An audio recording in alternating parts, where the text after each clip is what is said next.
चला मुलांनो, यूट्यूब चॅनलवर तुमचं पुन्हा एकदा स्वागत आहे.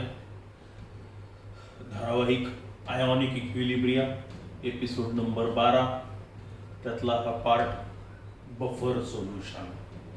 11व्या तासामध्ये आपण 11व्या लेसनमध्ये आपण कॉमन आयॉन इफेक्टचा विचार केला होता. आज आता आपल्याला बफर सोल्युशन्स म्हणजे काय आणि केमिस्ट्रीत बफर म्हणजे नेमकं काय त्याचा विचार आपल्याला करायचा आहे. बफर हा शब्द काही ठिकाणी वापरतात, कदाचित तो तुमच्या कानावर आलेला असावा. सायकलचे बफर, मोटरसायकलचे बफर, किंवा रेल्वेचे 2 डब्बे असतात, त्याच्यामध्ये असे ते डब्बे एकमेकाला लागू नये म्हणून 2 असे गोल असतात पहा, मोठे मोठे, म्हणजे एकमेकावर ते डब्बे आदळले तरी आतल्या लोकांना शॉक नाही बसत, धक्का नाही पोहोचत, नाही का? ते बफरच आहे. त्यानंतर मोटरसायकलमध्ये पण ते शॉकअप म्हणतो आपण त्याला, ते शॉकअप म्हणजे बफर. मग हे शॉकअप कशासाठी असतात? तर पॅसेंजरला धक्का बसू नये म्हणून वापरण्यात येणारी यंत्रणा, याला म्हटलं जातं ॲक्च्युली बफर. आपण त्याला शॉकअप पण म्हणतो. आता केमिस्ट्रीमध्ये कशाला धक्का बसतो? मग कोणता धक्का आपल्याला वाचवायचा आहे म्हणून बफर. धक्का वाचवण्यासाठी वापरण्यात येणारी यंत्रणा म्हणजे बफर, बरोबर आहे. आता केमिस्ट्रीमध्ये काय होतं बघा, की समजा आपण वॉटर घेतलं. वॉटरचा पीएच आहे 7, बरोबर आहे. पीएच म्हणजे माहिती आहे आपल्याला. आता वॉटरचा पीएच 7 आहे. 1 लिटर मी पाणी घेतलं, त्याच्यामध्ये मी काय केलं की थोडंसं 1 ml जरी मी आता हायड्रोक्लोरिक ॲसिड टाकलं, HCl टाकलं, तर त्याचा पीएच हा 7 वरून डायरेक्टली 3 वर येतो. 3 म्हणजे सडन त्याच्यामध्ये चेंज होतो. थोडंसं जरी मी त्याच्यात स्ट्रॉंग ॲसिड टाकलं तर त्याच्या पीएचला मोठा धक्का बसतो, बरोबर आहे. किंवा जर मी समजा प्युअर वॉटर घेतलं, पीएच 7, त्याच्यामध्ये थोडं सोडियम हायड्रॉक्साईड टाकलं, थोडंसं 1 लिटरमध्ये 1 ml जरी टाकलं आपण, तर त्याचा पीएच हा सडनली 7 वरून 11, 11.5, 12 पर्यंत त्याच्याही वर जाऊ शकतो. म्हणजे पीएचला मोठा धक्का बसतो, नाही का? मग आता काय होतं की बऱ्याच रासायनिक अभिक्रिया आपल्याला अशा ह्या पीएच बदलू न देता घडवून आणायच्या असतात. पीएचला धक्का लागू न देता, ऍसिड टाकलं काय, बेस टाकला काय, वॉटर टाकलं काय, त्याच्या पीएचला धक्का बसू द्यायचा नाही, त्याचा पीएच बदलू द्यायचा नाही. मग अशी काही द्रावण आहेत आपल्या केमिस्ट्रीमध्ये की जे द्रावण जर तुम्ही वापरलं तर पीएच बदलत नाही. पुन्हा पहा की असे काही द्रावण आहे की ज्याच्यामध्ये तुम्ही थोडं ऍसिड टाकलं, स्ट्रॉंग ऍसिड, किंवा थोडा बेस टाकला, स्ट्रॉंग बेस, किंवा वॉटर टाकलं, किंवा थोडं टेम्परेचर वाढलं, तरी त्याचा पीएच बदलत नाही. अशा सोल्युशनला म्हटलं जातं बफर सोल्युशन. बफर म्हणजे धक्का नाही बसू द्यायचा. कशाला? पीएचला. पीएचला धक्का न बसू देणारं द्रावण म्हणजे बफर सोल्युशन आहे. म्हणजे याचा पीएच हे बदलू देत नाही, बदलाला विरोध करतं. मग अशा सोल्युशनला काय म्हटलं जातं? Buffer solution. मग आता याची व्याख्या करूया आपण. डिफाईन बफर सोल्युशन असं जर विचारलं, it is the solution which resist, विरोध करणे, रेजिस्ट करणे म्हणजे it is the solution which resists the change in its pH value with the addition of small amount of strong acid or small amount of strong base or water in it, called as a buffer solution. काय आहे? हे असं द्रावण आहे की जे pH मध्ये बदल होण्यास विरोध करतं, म्हणजे बदल होऊ देत नाही. कशामुळे? थोडं स्ट्रॉंग ऍसिड टाकला, थोडं स्ट्रॉंग बेस टाकलं, किंवा वॉटर टाकला, तर त्याच्या पीएच मध्ये बदल घडून येत नाही, किंवा बदलाला ते द्रावण विरोध करतं. अशा सोल्युशनला म्हणायचं आहे बफर सोल्युशन. आता definition, it is the solution which resist the change in its pH value by the addition of small amount of strong acid or small amount of strong base or water, called as a buffer solution. आता याचं example. आणि का बदलत नाही मग pH? तुम्ही acid टाकलं, pH बदलायला पाहिजे. पीएच कशावर अवलंबून असतो? कॉन्सन्ट्रेशन ऑफ H+ वर. पीओएच कशावर अवलंबून असतो? तोच एच प्लस किंवा ओएच मायनस आयनच्या कॉन्सन्ट्रेशनवर. मग असं द्रावण की ज्याचा पीएच बदलत नाही, तुम्ही त्यात ऍसिड टाका की बेस टाका, या द्रावणाला म्हणायचं आहे बफर सोल्युशन. ठीक आहे. मग एक्झाम्पल घेऊया आपण. For example, A mixture of A solution of weak acid, that is acetic acid, and CH3COONA, weak acid and its salt with strong base, NaOH सोबत फॉर्म झालेला याच ऍसिडचा हा सॉल्ट आहे.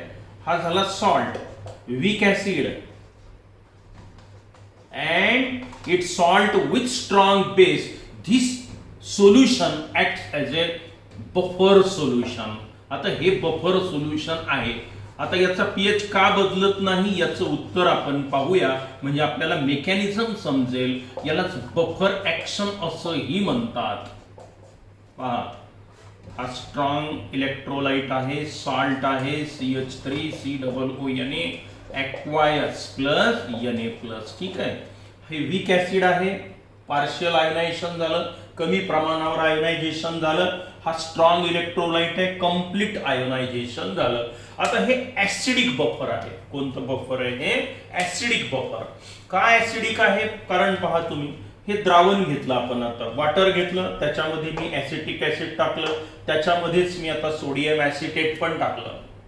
मग आता टाकल्यानंतर काय झालं की थोडंफार आयोनायझेशन झालं, याचं डिप्रेशन झालेलं आहे, सपरेशन झालं. काल आपण कॉमन आयन इफेक्ट मध्ये शिकलेलो आहोत. आयोनायझेशन 10% वरून 5% जरी आलं तरी आपल्या द्रावणात काही प्रमाणावर H+ आयॉन राहतील. मग H+ आयॉन म्हणजे ऍसिडिक नेचरचं राहील. मग ऍसिडिक नेचर म्हटलं तर पीएच हा नेहमी 7 पेक्षा कमी असतो. The solution has less than pH value and it contains some H+ ion and hence it is a acidic buffer. कोणतं बफर आहे? आता हे ऍसिडिक बफर आहे. कारण का? याच्यात H+ आयॉन आहे, शिवाय याचा पीएच या H+ आयॉन मुळे आता काय राहील? 7 पेक्षा कमी राहील. समजा 3 आहे, 4 आहे किंवा 4.5 पीएच आहे याचा. ठीक आहे. आणि हा आता बदलणार नाही. तुम्ही याच्यात थोडा ऍसिड टाकलं तरी बदलत नाही आणि बेस टाकला तरी बदलत नाही. मग याला म्हणायचं आहे बफर सोल्युशन. द सोल्युशन हा एक पदार्थ नाही, दोघांचं मिश्रण आहे. It is a solution which resists the change in its pH value by the addition of small amount of strong acid or small amount of strong base or water. तुम्ही पाणी टाकलं तरी पीएच बदलत नाही याचा, थोडं ऍसिड टाकलं तरी पीएच बदलत नाही, थोडा बेस टाकला तरी पीएच बदलत नाही. मग अशा द्रावणाला तुम्ही काय म्हटलं? Buffer solution. पण काय म्हणतोय मी? Small amount. खूप सारं टाकलं तर बदलणारच आहे, त्यामुळे आपण small amount of strong acid और स्ट्रॉंग बेस असा शब्द वापरला. ठीक आहे. वॉटर किती टाका, नो प्रॉब्लेम. पण मग आता मेकॅनिझम शिकायचं आहे, बफर ऍक्शन शिकायचे आपल्याला की असं का झालं, काय चमत्कार झाला, याच्या पीएच ला धक्का का नाही बसत आता. मग हा पीएच कॉन्स्टंट का राहतो ऍसिड टाकल्यावर, बेस टाकल्यावर? चालेल, याचं उत्तर द्यायचं, ज्याला म्हणूया आपण बफर ऍक्शन. काय म्हणूया आपण? मेकॅनिझम बफर ऍक्शन किंवा mechanism of buffer. Now let us consider the solution of weak acid CH3COOH and its salt with strong base, that is CH3COONA. It acts as a acidic buffer. बरोबर आहे. आता पहा, हे weak acid आहे, कमी प्रमाणावर ionise होईल. हा स्ट्रॉंग इलेक्ट्रोलाइट आहे, कंप्लीट आयोनाइज होईल. म्हणजे मी हे 100 टाकले, 10 आयोनाइज झाले, कॉमन आयोन आणला, वापस आले, म्हणजे हे 5 आणि 5 असं समजायचं की 10 आयोनाइज झाले होते, बाकीचे परत आले, हे 5 आहे, हे 5 आहे. हे 100 टाकले, 100च्या 100 आयोनाइज झाले. म्हणजे आपल्या द्रावणामध्ये कोण जास्त असेल पहा बरं. सगळ्यात जास्त जर कोणी असेल तर हा ऍसिटेट आयोन आहे. हे 100च्या 100 आले. Na+ त्यांनी पीएच बदलत नाही, ते सोडून द्या. याचा रोल आहे की आपल्या द्रावणामध्ये आता कोण आहे? एक्सेस CH3COO- आयॉन आपल्या द्रावणात भरपूर आहे. त्यानंतर बघा, हे 100 मॉलिक्यूल होते, 10 आयोनाइज झाले, कॉमन आयनमुळे 5 वापस आले, म्हणजे हे पण 95 आहे जवळपास. 2 नंबरवर आपल्याकडे कोण आहे आता? हा ऍसिटिक ऍसिड आहे, पण अनडिसोसिएटेड फॉर्म मध्ये. त्याचं आयोनायझेशन नाही झालेलं, तो वापस आलेला आहे.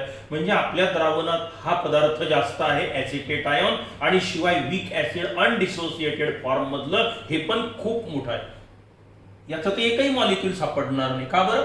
100 टाकले 100चे 100 आयन झाले, हे नाहीच आहे, त्याच्याऐवजी आयन तयार झाले. म्हणजे आपल्या द्रावणात हे दोन पदार्थ मोठ्या प्रमाणावर प्रेझेंट आहेत. हे लक्षात आलं का तुमच्या? हे लक्षात जर आलं तर आता आपल्याला बफर ऍक्शन समजेल. कोण आहे आपल्या द्रावणात जास्त प्रमाणावर?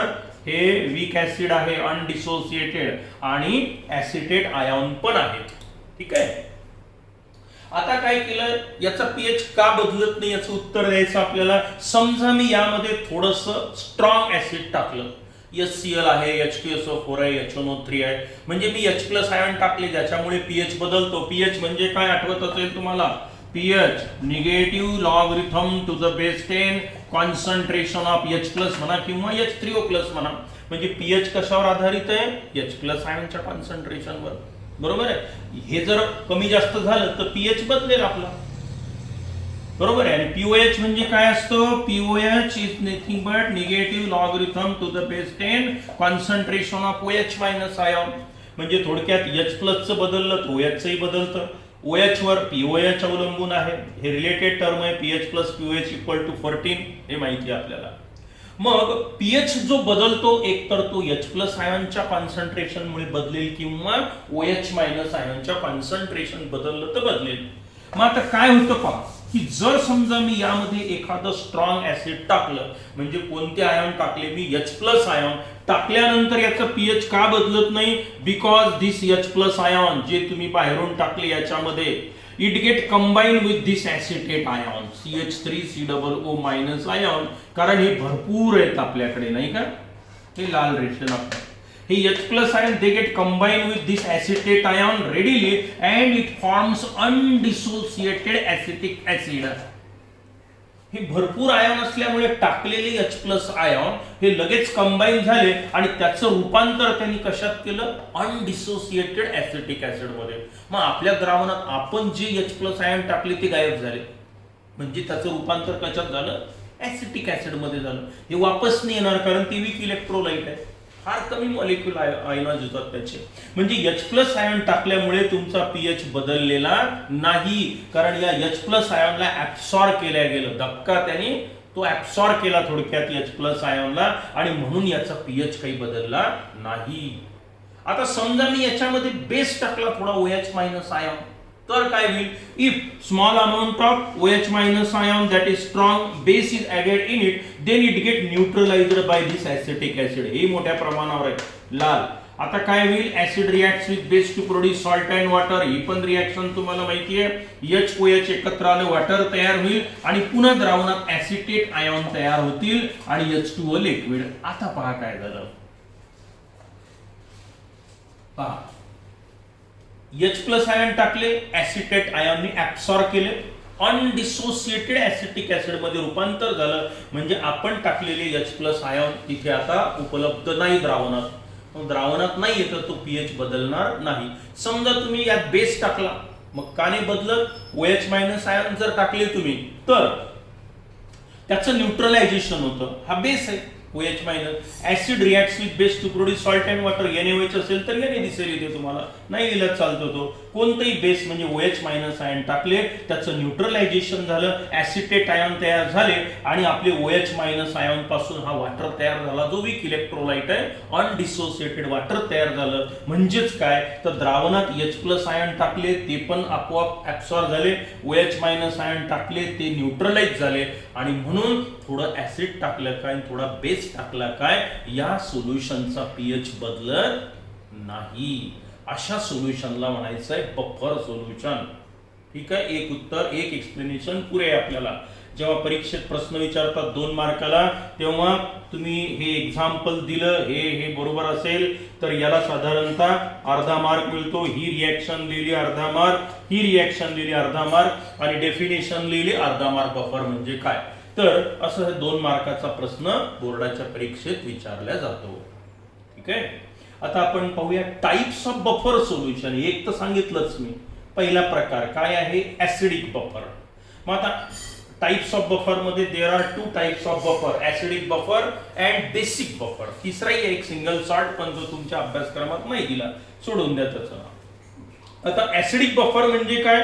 हे बघा, acidic buffer It is a mixture of, here's the definition. It is a mixture of weak acid and its salt with strong base called as an acidic buffer. Now its pH is less than 7 because it contains some H plus ion in it, and its pH value does not changes by the addition of small amount of strong acid or small amount of strong base or water in it. आता जर acid बेसच बदलू शकत नाही तर water याचा pH बदलणार नाही. मग ऍसिडिक बफर म्हणजे कोण? It is a mixture of or it is a solution of weak acid, कोणतेही वीक ऍसिड घ्या, and it salt with strong base, त्याच ऍसिडचा स्ट्रॉंग बेस सोबत फॉर्म झालेला सॉल्ट घ्या.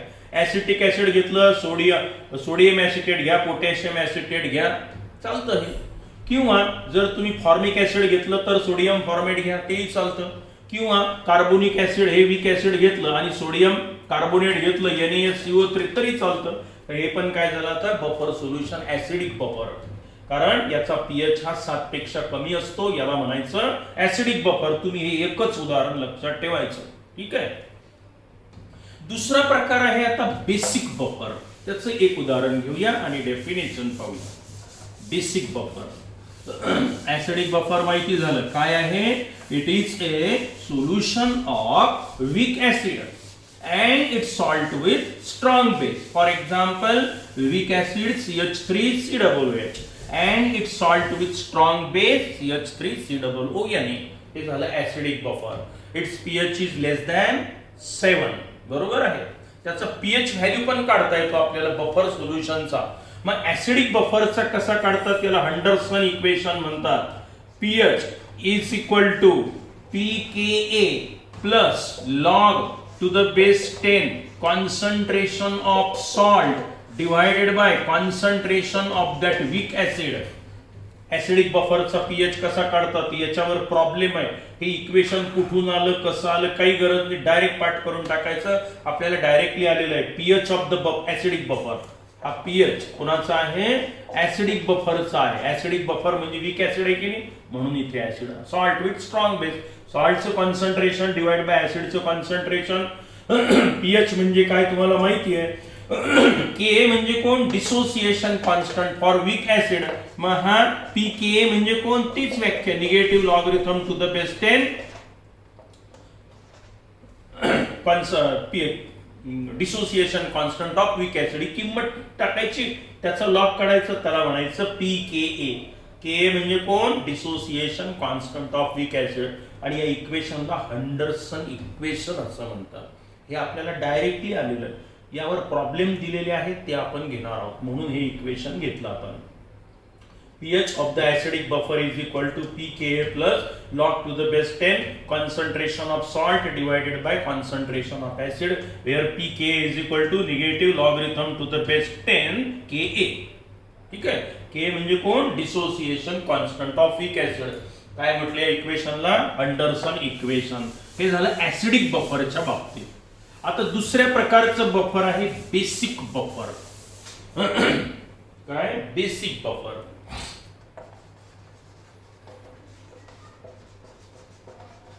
बेस ज्याचा पीएच 7 पेक्षा जास्त असतो. मग आता हे बेसिक बफर याचाही पीएच 7 पेक्षा जास्त असतो.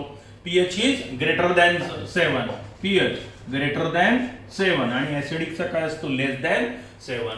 मग आता बेसिक बफरचे एक उदाहरण लक्षात घेऊया आपण. It is a mixture of, basic buffer is nothing but it is a mixture of weak base.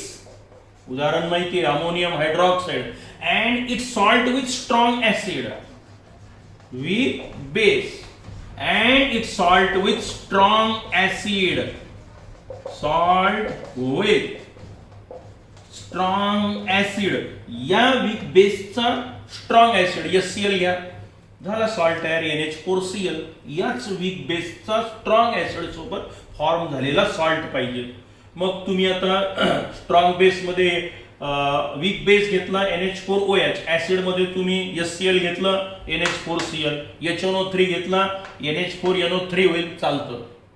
त्यानंतर सल्फेट, अमोनियम सल्फेट घेतला तरी चालतं. म्हणजे काय पाहिजे? Weak base and it salt with strong acid.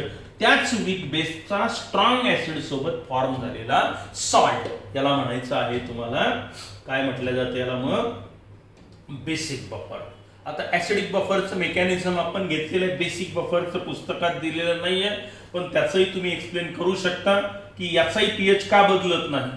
गरज नाही, दिलेलं नाही तर आपण काही घ्यायचं नाही. आणि याचा पीओएच काढायचा जर असेल तर हँडरसन इक्वेशन सांगतं pOH is equal to pKb plus log to the base 10 concentration of salt divided by concentration of weak base. POH is equal to PKB plus log to the base 10 concentration of salt divided by concentration of base. अगोदर काय होतं, pH equal to pKa होतं, salt होतं, इथे acid होतं, base आहे, आता हा पीओएच आला. बरोबर आहे. काय म्हटलं आपण याला, हँडरसन इक्वेशन. केबी म्हणजे कोण, dissociation constant for weak base. मग पी केबी कसा काढणार आपण, तोच formula, negative logarithm to the base 10 value of Kb. ठीक आहे.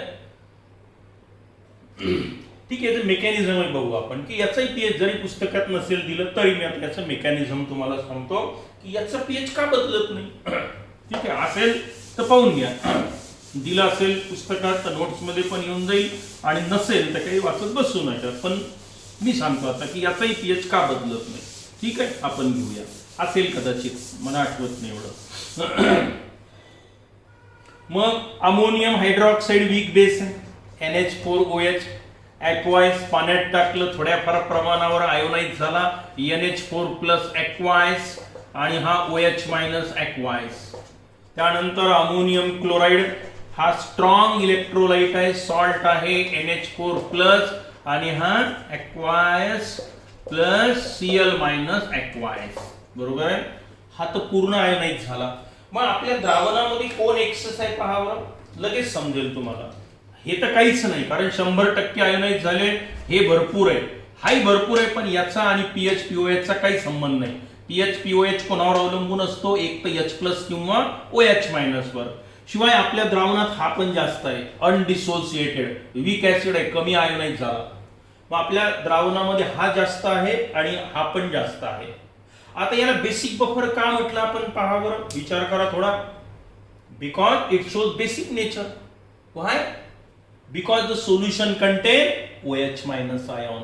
आपल्या या दोघांच्या मिश्रणामध्ये कोण आहे, OH मायनस आयॉन आहे. म्हणजे काय, ते एक्सेस आहे. म्हणजेच काय की हे बेसिक नेचरचं आहे सोल्युशन. बेस म्हटलं की पीएच हा ग्रेटर दॅन 7 असतो. PH of the buffer solution is greater than 7. ठीक आहे, म्हणून याला आपण बेसिक बफर म्हटलं. आता जाऊया मेकॅनिझम कडे. पहा बरं, मेकॅनिझम नुसार जर समजा आपण याच्यामध्ये थोडस ऍसिड टाकलं, H प्लस आयॉन, तर काय होईल, आणि समजा मी याच्यामध्ये OH मायनस आयॉन टाकले तर काय होईल. हे दोन्ही पदार्थ टाकल्यानंतर याचा पीएच बदलत नाही, याच्या पीएच ला धक्का बसत नाही. म्हणूनच त्याला आपण बफर सोल्युशन म्हटलेलं आहे. धक्का न बसू देणारी यंत्रणा आहे केमिस्ट्रीमध्येही. कोणाला धक्का नाही बसू द्यायचा, पीएचच्या किमतीला, नाही का. मग आता हा H प्लस आयॉन बघा, या H प्लस ची NH4 हे जास्त आहे, दोघं जण याची रिएक्शन होण्याची शक्यताच नाही. पॉझिटिव्ह पॉझिटिव्ह दूर करतील एकमेकाला. पण हे ऍसिड आहे आणि हा बेस आहे. Acid reacts with base to produce salt and water. म्हणजे काय होईल आता, किंवा हा acid get neutralised by this weak base and it gives NH4 plus ion and undissociated water. Salt and water तयार झाला. HCl टाकला असता तर NH4Cl आणि वॉटर, तर NH4Cl पुन्हा NH4 plus Cl minus, pH नाही बदलत.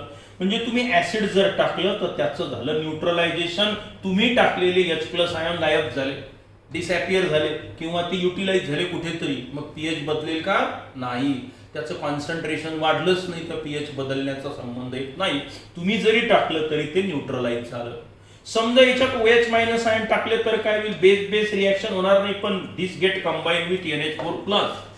आता काय होईल, हे एक्सेस आहे, हे एक्सेस आहे, याची रिएक्शन इथे होईल, OH मायनस आयन इथे कंबाईन होईल बघा, आणि it will give weak base ammonium hydroxide. आता तुम्ही म्हणाल इकडे गेल्यावर वापस येतच नाही तो फारसा. का नाही येत, कारण हे वीक बेस आहे. 100 तयार झाले तर 2-4च वापस येतील. म्हणजे तुमचे मॅक्झिमम OH मायनस आयन तुम्ही टाकलेले त्याचं रूपांतर कशात केलं या NH4 प्लस आयननी अनडिसोसिएटेड अमोनियम हायड्रॉक्साईड मध्ये केलं. म्हणजेच काय, याही सोल्युशन मध्ये तुम्ही थोडं ऍसिड टाकलं तरी पीएच बदलत नाही, थोडा बेस टाकला OH मायनस आयन टाकला तरी पीएच बदलत नाही. अशा सोल्युशनला काय म्हटलं आपण, बफर सोल्युशन. आपण दोन्हीचं मेकॅनिझम घेतलं, बफर ऍक्शन घेतले. मग आता बफर ऍक्शन किंवा बफर सोल्युशनची व्याख्या पुन्हा एकदा पाहूया, म्हणजे हा पार्ट संपला. Buffer solution, it is the solution which resist the change in its pH value with the addition of or by the addition of small amount of strong acid or small amount of strong base or water. तर water मध्ये तर equal H plus OH minus ion आहे, त्यामुळे ते टाकल्यामुळे काही फारसा H plus OH minus आयनच्या कॉन्सन्ट्रेशन मध्ये बदल होणार नाही आणि म्हणून याचा pH बदलत नाही. मग याचं काम कुठे कुठे पडतं, आपल्याला बऱ्याच ठिकाणी पडतं. या बफर सोल्युशनचं काम बऱ्याच ठिकाणी पडतं. आपल्या pH ऑफ ब्लडचा pH हा ठराविक असतो आपल्या ह्युमन बॉडीमध्ये. ह्युमन ब्लडचा pH हा आपल्या बॉडीमध्ये बफर सोल्युशन मेंटेन करत असतो. आपल्या बॉडीमध्ये नॅचरल बफर आहे, एक कार्बोनेट बफर म्हणतात त्याला, आणि आपला जो 7.42 या रेंज मध्ये 7 पेक्षा जास्त म्हणजे कोणता आहे, हा बेसिक नेचर असतं आपल्या ब्लडचा. ठीक आहे, ह्युमन ब्लडचा pH किती रेंज मध्ये असतो आपल्या 7.36 टू 7.42 या रेंज मध्ये असतो ह्युमन ब्लडचा pH. आणि याच्यामध्ये थोडासा जरी बदल झाला, याच्यापेक्षा जास्त किंवा याच्यापेक्षा कमी, तर dash dash dash end of the line. म्हणजे किती सेन्सिटिव्ह आहे हे पहा. हे एवढ्याच रेंज मध्ये पाहिजेत आपला ब्लडचा pH. मग आता हे मेंटेन करण्याचं काम आपल्याकडे कार्बोनिक ऍसिड म्हणजे H2CO3 आणि याचाच स्ट्रॉंग बेस सोबत फॉर्म झालेला सॉल्ट, कोणता Na+ आणि हा मायनस असा लिहितो मी, याला कार्बोनेट बफर म्हणूया आपण. हे कार्बोनेट बफर ह्युमन ब्लड मध्ये असल्यामुळे ह्युमन ब्लडचा pH बदलत नाही, तो कॉन्स्टंट असतो. आणि हे जर नसेल, हे जर बदललं असतं तर डेथ झाली असती. ठीक आहे, मग हे एक ऍप्लिकेशन माहिती झालं आपल्याला. बऱ्याचशा रासायनिक अभिक्रिया, मी इंट्रोडक्शन मध्ये सांगितलं होतं तुम्हाला की बऱ्याचशा रासायनिक अभिक्रिया ह्या कॉन्स्टंट pH ला घडवून आणावं लागतात. जसं काही ड्रग्स तयार करायचे आहेत, काही डाईज तयार करायचे आहेत, काही पेंट तयार करायचे असतील, इंक तयार करायची असेल, त्यानंतर पेपर इंडस्ट्रीमध्ये ठराविक pH मेंटेन करावा लागतो. तो मेंटेन करण्याचं काम कोण करत असतं, हे बफर सोल्युशन करत असतात. It means that buffer solutions are used in the preparation of paper, dyes, ink, drugs, paper, ink etcetera. हे तयार करत असताना बफर सोल्युशनचा वापर करण्यात येतो. फॉर एक्झाम्पल पेनिसिलिन नावाचं जे अँटीबायोटिक आहे, अँटीबायोटिक माहिती आहे सगळ्यांना, तर किंवा घेणार होतो आपण. अँटीबायोटिक जे आहे हे पेनिसिलिन कशापासून तयार करतात, बुरशीपासून तयार करण्यात येतं. पेनिसिलियम नोटॅटियम नावाच्या बुरशीपासून हे सर्वप्रथम कोणी तयार केलं होतं आठवतं ना, अलेक्झांडर फ्लेमिंग. अलेक्झांडर फ्लेमिंगनी सर्वप्रथम जगाच्या पाठीवर पहिलं अँटीबायोटिक शोधून काढलं होतं, जे विविध प्रकारच्या आजारावर जेव्हा बॅक्टेरियल इन्फेक्शन होत असतं तेव्हा हे अतिशय प्रभावी औषध हे अलेक्झांडर फ्लेमिंगनी तयार केलेलं आहे. तर हे पेनिसिलिन जेव्हा तयार करतात तेव्हा तिथे सायट्रेट बफरचा वापर केला जातो. Citrate buffer is used in the preparation of penicillin antibiotic. चालेल. त्यानंतर क्वालिटेटिव्ह केमिस्ट्रीमध्ये देखील बऱ्याचशा रिॲक्शनमध्ये प्रेसिपिटेशन घडवून आणण्यासाठी, एखादा पदार्थ लिक्विड स्टेटमधून सॉलिड स्टेटमध्ये आणण्यासाठी आपल्याला या बफर सोल्युशनचा उपयोग होत असतो. हे झालं त्याचे युजेस ऑफ बफर सोल्युशन. किंवा सॉइलच्या ॲग्रिकल्चर फील्डमध्ये देखील सॉइलचा pH जर डिस्टर्ब झाला, कधी कधी काय होतं, बऱ्याच प्रकारचे फर्टिलायझर, आर्टिफिशियल फर्टिलायझर टाकण्यात येतात, पण त्याच्यामुळे त्या जमिनीचा pH बदलतो. तो बदलला तर काही विशिष्ट प्रकारचे क्रॉप त्यात कदाचित येतील, कदाचित येणार पण नाही. मग या सॉइलचा pH मेंटेन करण्यासाठी देखील त्या फर्टिलायझरमध्येच आजकाल हे बफर टाकून देण्यात येतं की जेणेकरून तुमचं सॉइलचा pH बदलणार नाही. तर हे झालं आपला आजचा एपिसोड. काय नाव होतं याचं, बफर सोल्युशन. अगदी सुंदर पार्ट आहे, इंडिपेंडंट आहे. हा आपला 12वा एपिसोड आयोनिक इक्विलिब्रियम. आता आपल्या प्रकरणात फक्त एकच पार्ट बाकी आहे आणि तो पार्ट म्हणजे सॉल्युबिलिटी प्रॉडक्ट. कदाचित त्याला 2 तास लागतील, म्हणजे एपिसोड 12 नंतर 13 आणि 14 मध्ये आपला हा प्रकरण संपून जाईल. प्रॉब्लेम आपण घेतो आहोत झूमवर. तर ठीक आहे, लवकर लवकर व्हिडिओ पाहत चला. तुम्ही अजूनही पाहत नाही, सगळे गुंतलेले दिसता मला. मी व्हिडिओ टाकल्यानंतर 4-4, 5-5 दिवसानंतर फक्त 14-15 व्ह्यूअर्स मला दिसतात. याचा अर्थ तुम्ही ते पाहत नाही. आम्ही जेवढे सिरियस आहोत तेवढे तुम्ही मात्र सिरियस दिसत नाही, हे दुर्दैव आहे.